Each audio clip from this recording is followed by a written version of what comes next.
नमस्कार, मैं हूं रूपेश कुमार और आप देख रहे हैं प्रभात मंत्र। और इस समय मैं फिर आप पहुंचा हूं मोराबादी बापू वाटिका के पास। जी हां, फिर से बापू वाटिका के पास मैं इसलिए हूं क्योंकि यहां पर जिला पुलिस के लेकर जो बच्चे यहां पर धरना रखे हुए हैं, जो अनिश्चितकालीन धरना पर बैठे हुए हैं, जिसमें कि आपको मालूम है कि कुल सीट 7,272 थी, ज्वाइनिंग 4200 के लगभग हो चुकी है और 3,000 लगभग खाली पद है। इतना सारा चीज़ है और आप देख रहे हैं कि यहाँ पर स्थिति ये है कि ये 11 दिनों से यहाँ पर है, जो कि हम अपने कैमरामैन को बोलेंगे कि वो दिखलाए। स्थिति ये है कि एक पुआल के ऊपर में प्लास्टिक बिछाकर ये रह रहे हैं। देखिए ये व्यवस्था। इन लोगों ने नगर निगम में अलाव जलाने के लकड़ियों की भी मांग की थी, लेकिन यहाँ पर फ़िलहाल एक भी नगर निगम की तरफ से अभी किसी भी तरह की लकड़ी तो क्या कुछ चीज़ों का किसी भी तरह का इनको मदद नहीं मिला है।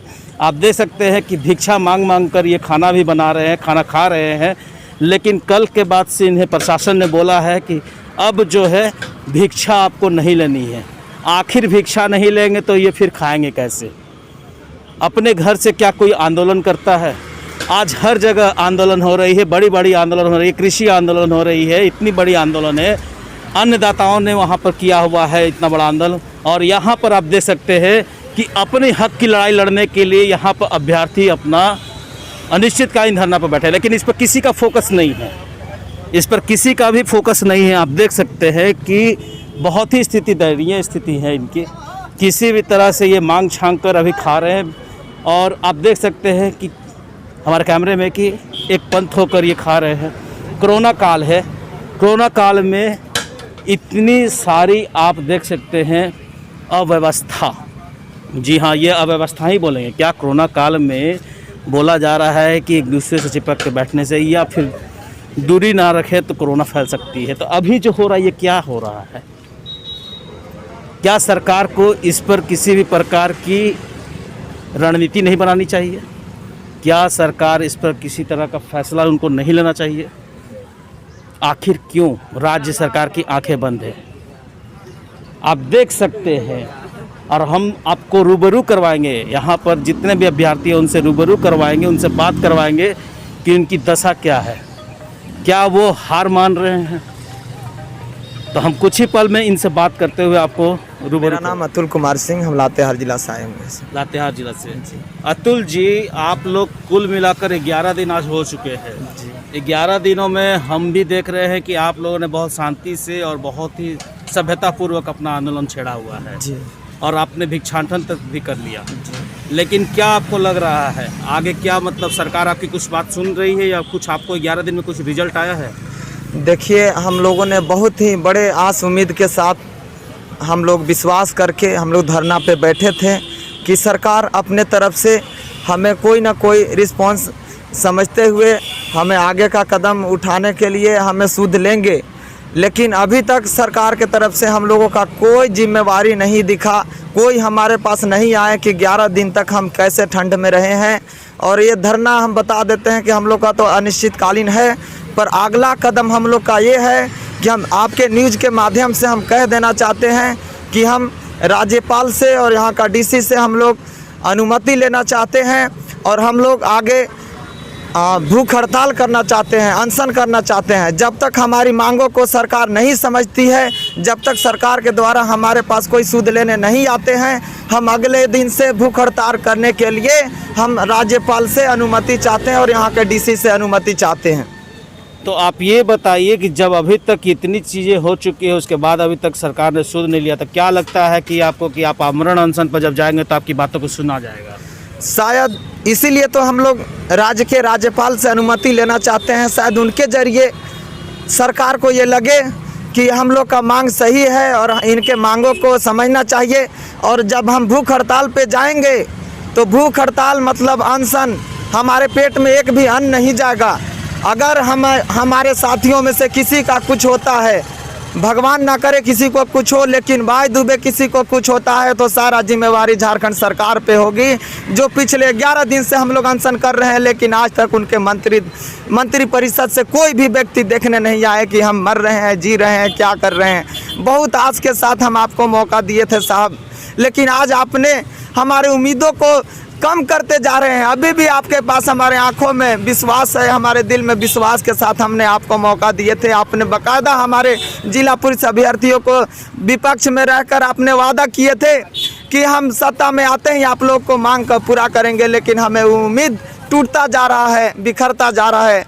हेमंत भैया, हेमंत चाचा, आप जो भी हो, अब सरकार में है साहब, जो भी करना आपको करना। हमारा काम था आपको सत्ता में लाने का, हमने आपको सत्ता में लाने का काम किया जो आपने वादा किया था। अब आपका काम है कि हमारी मजबूरी को समझिए और हमारी मांगों को पूरा करिए, हमें विवश मत करिए। तो ये बताइए कि ये जो आमरण अनशन का आप लोग फैसला ले रहे हैं, तो क्या लगता है कि ये आमरण अनशन कितने दिनों तक आप लोग सह पाएंगे?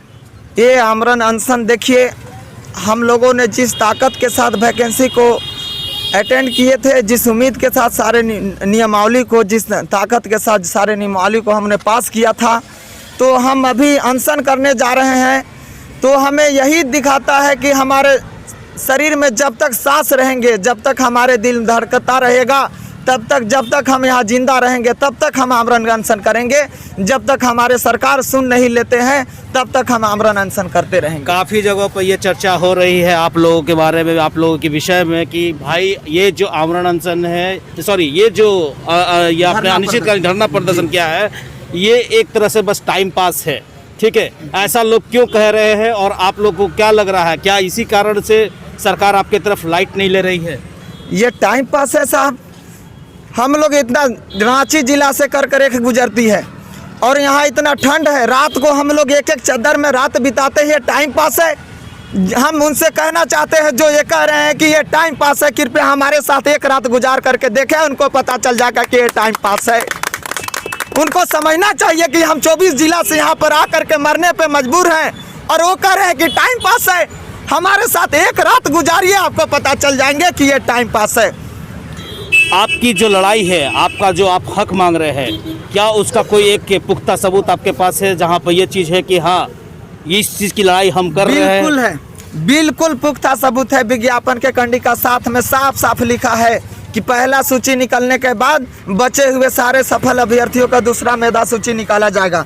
ये देख लीजिए, हम कैमरामैन से कहेंगे, ये देख लीजिए, स्टाफ सिलेक्शन कमीशन के द्वारा देखिए, झारखंड स्टाफ सिलेक्शन कमीशन के द्वारा मुख्य परीक्षा के मेधा सूची के आधार पर शारीरिक जांच परीक्षा के उत्तीर्ण योग्य अभ्यर्थियों का सर्वप्रथम जिलावार तथा झारखंड सशस्त्र वाहिनी के लिए अलग अलग मेधा सूची बनाई जाएगी एवं रिक्तियों के अनुसार आरक्षण कोटिवार चयन सूची गठित की जाएगी।